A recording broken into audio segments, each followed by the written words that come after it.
sounds like the dream may be coming true. That dream, of course, is a notchless future. Notchless. That seems strange. A strange word. Is it even a word? We talked so much recently about all these notches on smartphones. Some people don't mind them. Some people hate them. But there is one player in the game that has remained notchless, and that is Samsung. They've been reluctant to adopt that type of design, and if you've looked at their recent products, S9, S9 Plus, Note 9, you notice there's still a traditional bezel housing, speaker housing, front-facing cameras, and maintaining a rectangular frame so you can watch video without a notch and not be distracted by it. Now, regardless of whether or not the notch is a big deal or bothers you a lot, you kind of have to admit that if there was a way to put the various sensors that you need on the front of your phone, if there was a way to put them under the display,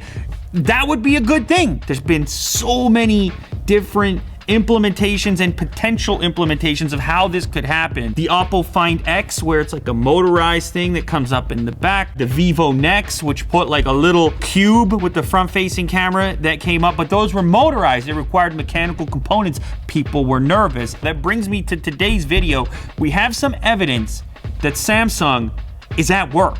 That Samsung may very well be the first manufacturer to deliver on this promise of a bezel-less phone without the notch compromise. Will it be the S10? Will it be a future version? Not 100% certain, but I do have an article here from my friend at Forbes, Gordon Kelly. Samsung suddenly exposes radical new Galaxy smartphone. So there's a gadget leaker out there, Ice Universe, and he managed to get inside of a Samsung event at the Marriott Hotel in Shenzhen. There were some slides they were showing at this event, kind of exposing some of the technology they're working on for future products. The first, FOD, that is the fingerprint technology under the screen. A fingerprint scanner that lives in the location at the lower end of the screen, so you touch the visual part of the screen and it'll read your fingerprint through the display. But Samsung is going to take a different approach for how they implement it.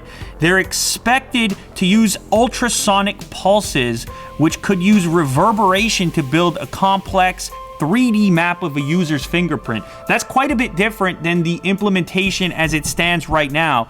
The in-display fingerprint scanners that I've used, those are optical. They're taking an image of your finger, and those ones are a little bit less secure for that reason. So if Samsung is successful with this implementation, it should be more secure than what's out there right now. Next up, UPS, under screen sensor, including camera technology. So you could have some kind of ambient light sensor and also potentially a forward-facing camera right underneath the screen. HOD, touch sensitive technology. This is a type of haptic feedback that's supposed to be different than what we've seen up until this point. It's better at creating the actual sensation of a physical touch or a physical button. And lastly, SOD, that is screen sound technology. This is how you get around having to have forward-facing speakers, a speaker for the earpiece. In this scenario, the display itself, the glass, would be emitting audio. As this stands, this is just a slide from an event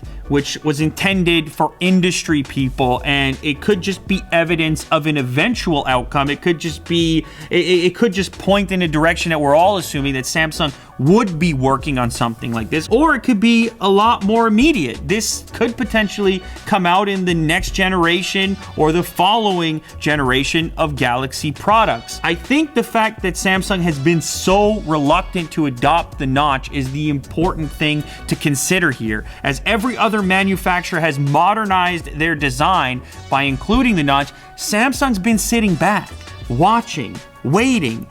Maybe there's a reason for that. Maybe that's because they're further along with this new technology than we might be aware of at this point. I have to say, from my point of view, I'm excited. I am personally not a notch fan. You guys all know this, and it doesn't matter which brand the notch is coming from. I have equal hate for all notches of all kinds. So for those of you on my Pixel video that were like, you didn't talk enough about the notch, I promise you, I disabled the notch on my Pixel through developer options. I don't like the iPhone notch, and so on. So this product here, if Samsung can make it relatively soon, it's right up my alley.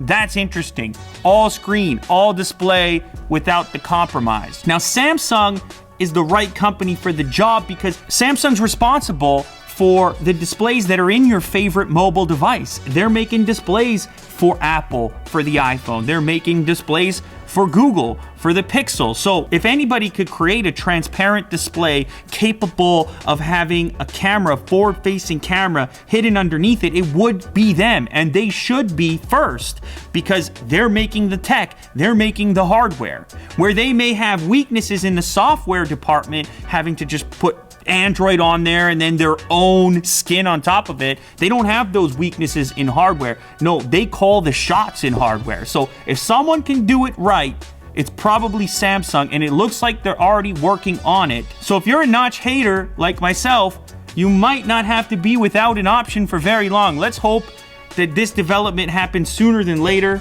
All I have to say is thank goodness somebody's working on it. We may have a notchless future.